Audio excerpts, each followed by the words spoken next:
ఫిబ్రవరి 28న లలితా మాతాజీ గారి ఆధ్వర్యంలో మీ చేతులతో శ్రీచక్రార్చన దత్త కళ్యాణం చేసుకునే అద్భుత అవకాశం సంప్రదించండి.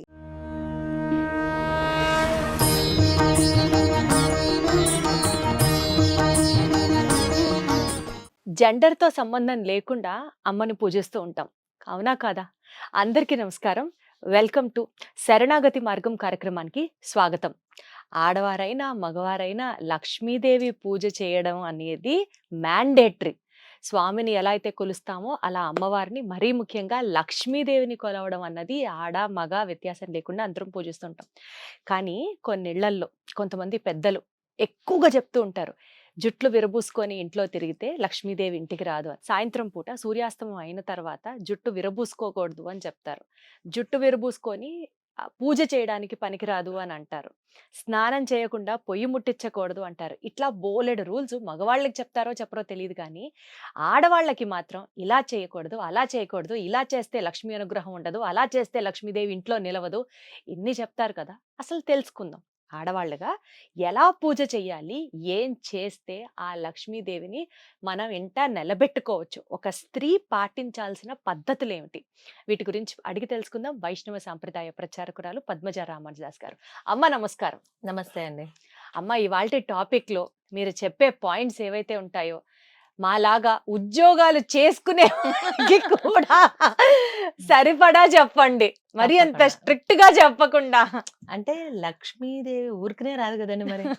కాబట్టి అమ్మ అనుగ్రహం మీరు అట్లా కావాలి అంటే కట్టేస్తారు. ఖచ్చితంగా కొన్ని నియమాలు అయితే పాటించాలండి లక్ష్మీదేవి అనుగ్రహం కావాలంటే. చాలా మంది ఏమనుకుంటారంటే లక్ష్మీదేవి చంచల అని అంటారు. అవును, చంచల స్వభావరాలు అంటారు. చాలా తప్పు. లక్ష్మీదేవికి చంచలత్వం లేదు. అమ్మని మన దగ్గర ఉంచుకోవటమా లేదా అనేది మన బుద్ధి చంచలత్వం మీద ఆధారపడి ఉంటుంది. ఎవరు వదులుకుంటారమ్మా? అంటే మనకి ఇంటెన్షనల్ గా మనం వదులుకోవాలని లేకపోయినా మనం చేసే పనుల వల్ల అమ్మ మనల్ని వదిలేస్తుంది. మనం చేసేటువంటి పనులు ఇప్పుడు మీరు అన్నారు చూసారా, ఉదయాన్నే స్నానం చేయకుండా పొయ్యి ముట్టించనే కూడదు. మనం పూజ చేసేటప్పుడు ఫస్ట్ ఏం చేస్తాం చెప్పండి? పూజ చేసేటప్పుడు కూర్చోగానే మొత్తం అంతా క్లీన్ మొదట ఏం చేస్తాం? ఓకే, క్లీనింగ్ కూడా అయిపోయింది. పూజ దేంతో ప్రారంభం చేస్తాం? దీపారాధన కదా. అగ్ని ఆరాధన, దీపారాధన. అగ్నికి అంతర్యామిగా ఉండి లక్ష్మీదేవి ఐశ్వర్యాన్ని ఇస్తుంది. అందుకనే పూజ మొదలు పెట్టడమే మనం దీపారాధనతో చేస్తాం. అంటే అగ్ని ఆరాధనతో మనం పూజని ప్రారంభం చేస్తాం. అటువంటి అగ్నితోనే కదా మనం చేసేది వంట. అంటే అగ్ని పవిత్రమైనటువంటిది. అటువంటి అగ్నిని మనం అలా స్నానం చేయకుండా ఎలా ముట్టుకుంటాం చెప్పండి? పాచి బట్టలతో, పళ్ళు కూడా తోముకోకుండా, కాఫీ తాగితే కానీ మాకు కాలకృత్యాలు తీరవండి అని వాళ్ళ రోజున చాలా మంది స్నానం చేయక ముందే పొయ్యి ముట్టించేస్తున్నారు. నేనేం చెప్తున్నానంటే, కొంతమంది ఏంటంటే మీలాగా ఆఫీసులకు వెళ్ళేవాళ్ళు వీళ్ళందరూ కూడాను వంటంతా చేసేటప్పటికి మళ్ళీ చెమట్లు పోస్తాయి, అవును, మళ్ళీ ఎలాగా మళ్ళీ అవును. స్నానం అని. ఒక్క చెమ్ము నీళ్లు పోసుకొని రావడానికి ఎంత సమయం పడుతుందండి? పొద్దున్న లేవడంతో చక్కగా స్నానం చేసి వచ్చి ఇవన్నీ చేసేసేయండి. వెళ్ళేటప్పుడు మళ్ళీ ఫ్రెష్ గా ఇంకొంచెం నీళ్లు పోసుకోండి. ఎంతసేపు పడుతుంది? చిన్నపిల్లలు అంటే ఆటల్లో మరిగేసి అక్కడ నీళ్ళ దగ్గర నుంచి యువతలకి రారు. పెద్దవాళ్ళకి ఎంతసేపు పడుతుందండి? మాక్సిమం 2 మినిట్స్ 3 మినిట్స్ లో కూడా స్నానం చేసేయచ్చు కదా. Wear there is will there is ఇది ఒక్కటి చెప్తారు మీరు. మనసుంటే మార్గాలు అనేకం. ఉదయాన్నే లేవడంతో చక్కగా స్నానం చేసి అప్పుడు గనక పొయ్యి ముట్టిస్తే మనకి ఇంకా పూర్వకాలంలో ఏముండేది తెలుసా? కట్టెల పొయ్యిలు అవన్నీ ఉండేవి. 2 మెతుకులన్నా అందులో వేసి తర్వాతే వాళ్ళు మొదలు పెట్టేవాళ్ళు. ఎందుకు? అగ్నికి ఆహుతులు సమర్పించడం. అగ్ని ఆరాధన అది. అగ్నిదేవుడు పరమ పవిత్రమైనటువంటి వాడు కదా. అలాంటి అగ్ని ఆరాధన పొయ్యి వెలిగించడం అనేది స్నానం చేయకుండా చెయ్యనే కూడదు. ఇది ఫస్ట్ థింగ్. ఆడవాళ్ళు చాలా ఖచ్చితంగా మారాల్సినటువంటి విశేషం అండి. చాలా మంది ఇళ్లలో ఇది చూస్తూ ఉన్నాం. ఇది తప్పు, చెయ్యనే చేయకూడదు. చాలా దోషం ఉంటుంది. స్నానం చెయ్యకుండా పాచి బట్టలతో ముట్టించడం. ఇంకా చెప్పాలంటే వివాహిత స్త్రీ అంటే దాంపత్య జీవితం అనుభవించేటువంటి స్త్రీ తప్పకుండా స్నానం చేసే పొయ్యి ముట్టించాలి. కాబట్టి ఇలాంటివి కొన్ని ఉంటాయి. ఇక సాయంత్రం పూట మీరన్నారు సూర్యాస్తమయం సమయంలో జుట్టు విరబూసుకోకూడదు. అంత మాత్రమే కాదు, సూర్యాస్తమయం సమయంలో మెయిన్ దర్వాజా ఏదైతే ఉందో, అంటే మెయిన్ వాకిలి అంటారు కదా, ఆ వీధి గుమ్మం అని అంటారు, ఆ ఆ తలుపు తీసి ఉంచాలి. అలాగే దొడ్డి గుమ్మం అంటారు, వెనక వైపు ఉండే తలుపు, అది వేసి ఉంచాలి. లేదంటే ఇలా వచ్చిన అమ్మవారు అలా వెళ్ళిపోతుందని చెప్తారు. అంటే అటువైపు తలుపు వేసేసేయాలి, ఇటువైపు తలుపు తీయాలి. అది ఒకటి మెయిన్. అలాగే 6 వేళప్పుడు ఖచ్చితంగా దీపారాధన చేయాలి.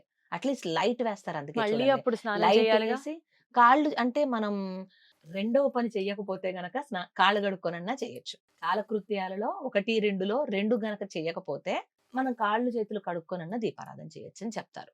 ఉంటే అవకాశం ఏమాత్రం సాయంత్రం స్నానం చేయటం విశేషం. స్నానం చేసి దీపారాధన చేస్తే చాలా విశేషం. అందుకనే సాయంత్రం పూట లైట్ వేసినా కూడా, విద్యుత్ దీపం వెలిగించినా కూడా ఒక శ్లోకం చదువుతారు. దీపం జ్యోతి పరబ్రహ్మ, దీపం జ్యోతి పరాయణం, దీపేన హరతే పాపం, సంధ్యా దీపం నమోస్తుతే అంటూ. అందుకని ఆ దీపంని వెలిగించటం అంటే నేనెందుకు చెప్తున్నానంటే, ఆ అగ్ని ఆరాధన, ఆ దీపం వెలిగించటం దీనివల్ల మనకి ఎంతో విశేషమైనటువంటి లక్ష్మీ అనుగ్రహం లభిస్తుంది. ఇంకొకటి మరి మనకి బాల్కనీలు ఇవాల్టి రోజున అంతా దొడ్డి గుమ్మాలు అపార్ట్మెంట్ లైఫ్‌లో. అపార్ట్మెంట్ లైఫ్ అయిపోయింది. బాల్కనీలో నుంచొని చిక్కు తీసుకోవటం, అదంతా కూడా అంటే నలుగురికి కనిపించేలాగా జుట్టు విరబూసుకోవటం ఇది అసలు చెయ్యనేకూడదు. జుట్టు కిందన్నా కనీసం ముడివేయాలి. పూజ చేసుకునేటప్పుడు కూడా అంతే. ఎందుకంటే మనం చేసినదంతా కూడా ఆ జుట్టు కొసల నుంచి వెళ్ళిపోతుందని చెప్తారు. ఓహ్! అందుకోసం ఖచ్చితంగా పూజ చేసేటప్పుడు కిందన్నా సరే ముడి పెట్టాలని చెప్తారు. జడ అల్లుకోవటం ఇష్టం లేనటువంటి వాళ్ళు కనీసం కింద ఒక చిన్న ముడి పెట్టుకోవటం, ఒక క్లిప్ పెట్టుకోవటం. ఈ రోజుల్లో మరి మారుతున్న కాలమాన పరిస్థితులకు అనుగుణంగా మనం కొంత కొంత మారాలి. కాబట్టి ఆ ఉన్న కొంచెం జుట్టుని కాస్త క్లిప్ పెట్టుకొని ఆ కాసేపన్నా ఉంటే చాలా విశేషం. అలా జుట్టు విరబోసుకోవటం పనికిరాదు. ఇక స్నానం బారెడు పొద్దెక్కిందాకా చెయ్యకపోవటం. ఇలాంటివన్నీ ఏంటంటే దరిద్రాదేవిని మనం ఆహ్వానిస్తున్నట్లే లెక్క. ఆవిడ గూడా ఒక దేవున్నారా? ఆ! జ్యేష్ఠాదేవి. ఓహో! మరందుకనే ఒకసారి మీకు ఒకసారి చెప్పాం మనం. అవును. ఒకసారి రుక్మిణీదేవిని జ్యేష్ఠాదేవి, లక్ష్మీదేవి ఇద్దరు వచ్చి, "మా ఇద్దరిలో నీకెవరంటే ఇష్టం?" అని అడిగిందట. రుక్మిణీదేవి ఒక నిమిషం ఆలోచించి, లక్ష్మీదేవి ఇష్టం అంటే జ్యేష్ఠాదేవికి కోపమొస్తుంది. జ్యేష్ఠాదేవి ఇష్టం అంటే లక్ష్మీదేవికి సహజంగా. కోపమొస్తుంది. అందుకని కర్ర విరగకూడదు, పాము పాము చావాలి చావకూడదు. అనే ఒక ఉద్దేశ్యంలో ఎలా చేశారంటే రుక్మిణీదేవి అమ్మతో, "లక్ష్మీదేవి మీరు వస్తూ ఉన్న అందం బావుంటుంది. అమ్మ జ్యేష్ఠాదేవి నువ్వు అబ్బా! వెనక వైపు అందం బావుంటుంది. అలా నడుస్తూ వెళుతూ ఉంటే మీ వెనక వైపు అందం బావుంటుంది" అన్నదట.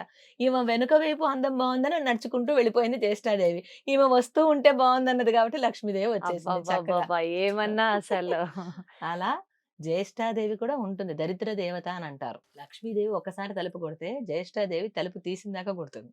అంత విధిగా అనమాట. అందుకని ఎప్పుడు కూడా లక్ష్మీదేవిని ఆరాధన ఎంతో ముఖ్యం. లక్ష్మీ ఆరాధన కేవలం ఐశ్వర్యం కోసమే కాదు, సకల శుభాలను కూడా ఇస్తుంది కదా అమ్మవారు.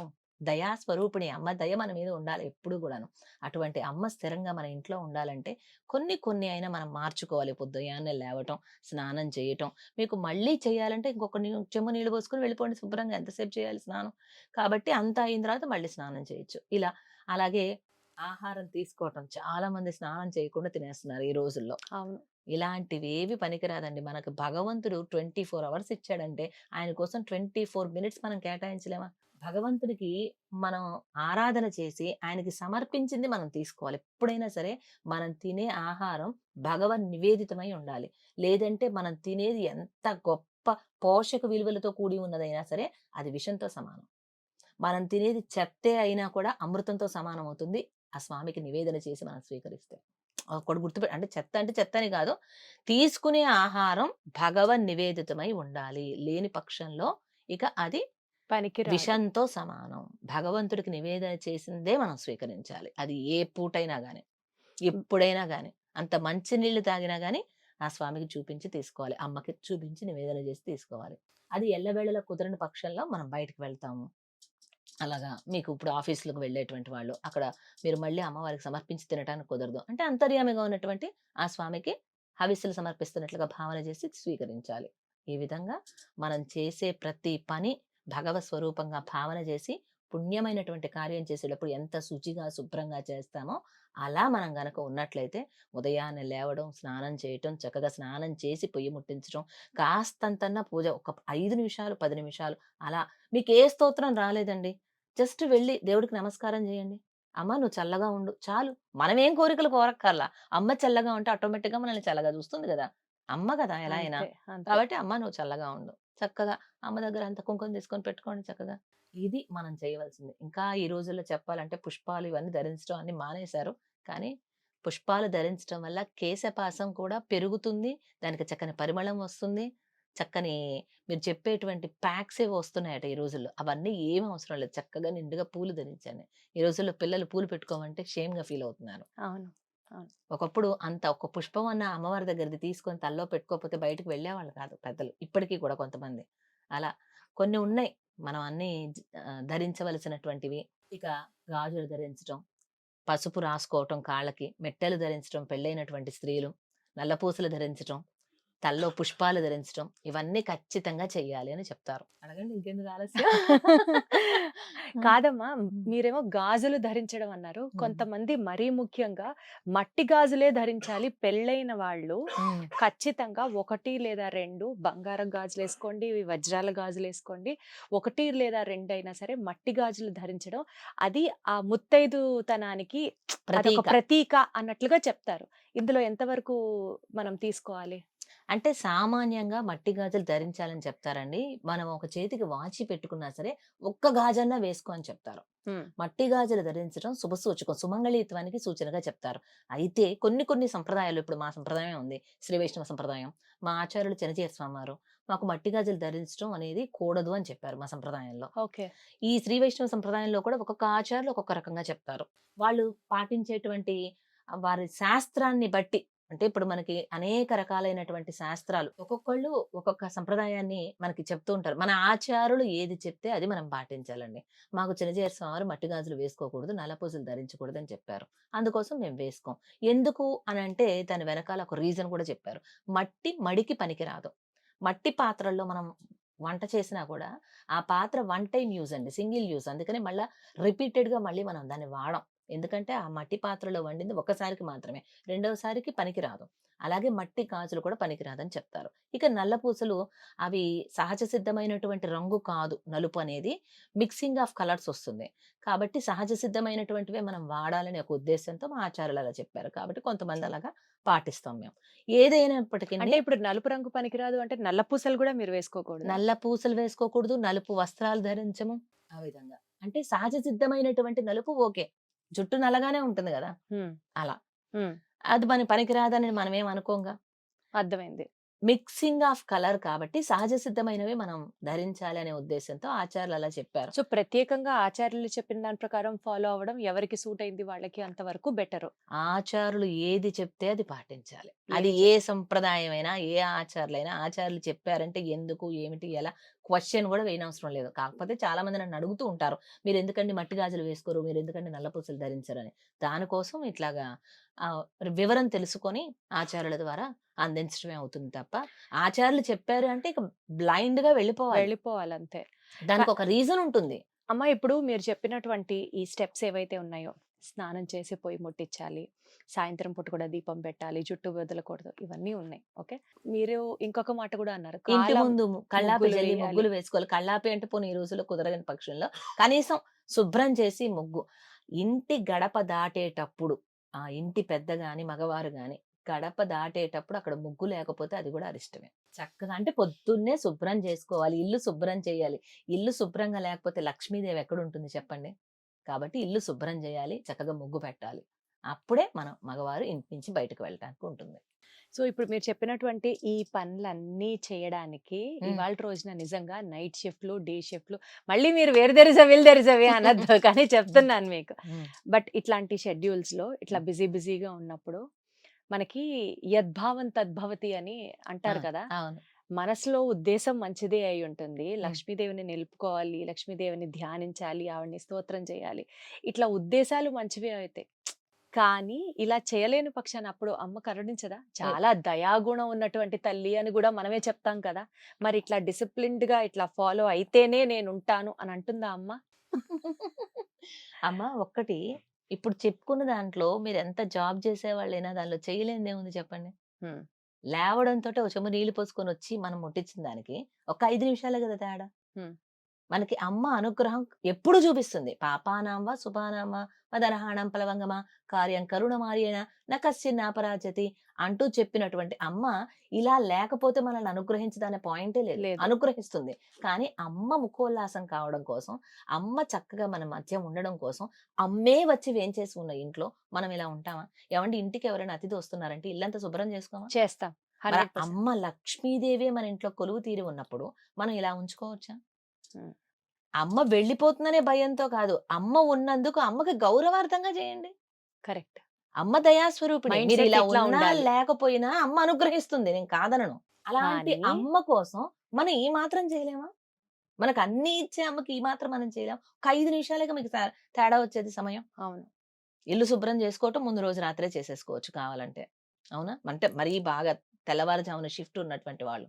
లేదంటే ఏదైనా ఒక అరగంట అటు ఇటుగా తేడా వస్తది తప్ప అంతకు మించి తేడా రాదు. ఎప్పుడైనా ఆ ఇంపాసిబుల్ పని అయితే కాదు. చేయవలసిందే. ఇంపాసిబుల్ అయితే కాదు.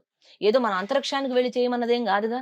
మన ఇంట్లో మన ఇల్లు శుభ్రం చేసుకోవడం ఒక అరగంట తేడా అటు ఇటుగా అంతే. అంతే. కొన్ని కావాలనుకుంటే కొన్ని కొన్ని చేయవలసిందే. తప్పవంతే. అంటే ఇలా చేస్తేనే ఖరాఖండిగా అమ్మ కరుణిస్తుంది అని కాదు. ఇలా చేస్తే ఆవిడ సంతోషిస్తారు అది. అన్న యాంగిల్‌లో ఆలోచిస్తే అది. ఈ జాబ్ ఈజీ అవుతుందేమో ఒకసారి మీరు కూడా ఆలోచించండి. ధన్యవాదాలమ్మా. Thank you so much. సర్వం సర్వం శ్రీకృష్ణార్పణమస్తు. శ్రీకృష్ణార్పణమస్తు.